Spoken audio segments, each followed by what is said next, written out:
Fans des jaunes, amis sportifs, bonjour. J'espère que vous êtes d'attaque pour cette nouvelle journée. Hier vendredi, les écureuils U20, en déplacement en Égypte dans le cadre de leur deuxième stade de préparation, ont affronté les pharaons U20.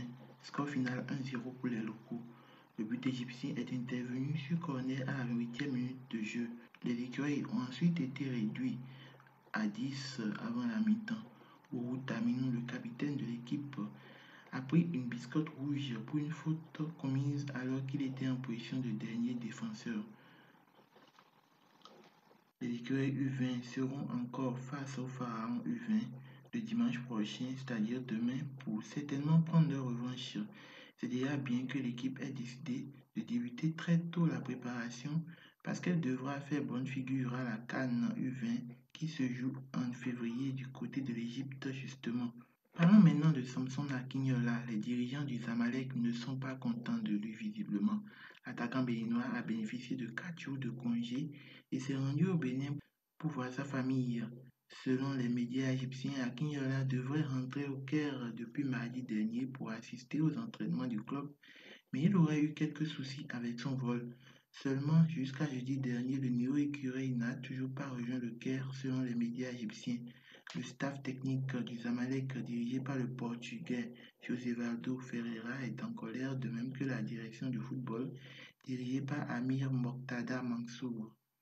L'administration du Zamalek envisage d'infliger une sanction à Akinyola pour n'avoir pas rejoint le club à la date convenue. Le Zamalek s'apprête à affronter Al-Masri Al-Port Saïd le 26 novembre prochain dans le cadre des quarts de finale de la Coupe d'Égypte.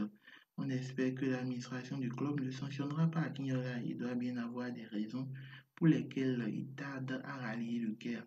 L'attaquant béninois a rejoint le Château Blanc cette année en provenance du FC Caracas du Venezuela. C'est un excellent joueur que le Zamalek et le Bénin ont la chance d'avoir. Parlons pour finir de l'AS Saint-Étienne qui a dans son viseur deux internationaux béninois.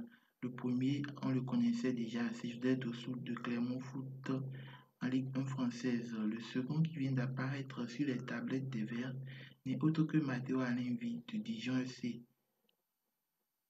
Le coach de l'équipe de Ligue 2 songerait à remplacer la moitié de son effectif au cours du prochain mercato hivernal pour sauver Saint-Étienne. Parmi les joueurs qu'il souhaiterait avoir figurent bien évidemment José Dossou et Matteo Alenvi, sous contrat avec le club bourguignon jusqu'en 2024.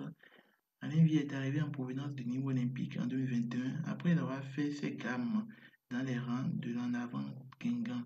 Auteur de 5 matchs cette saison, le milieu axial est estimé à 500 000 € sur Transfermarkt.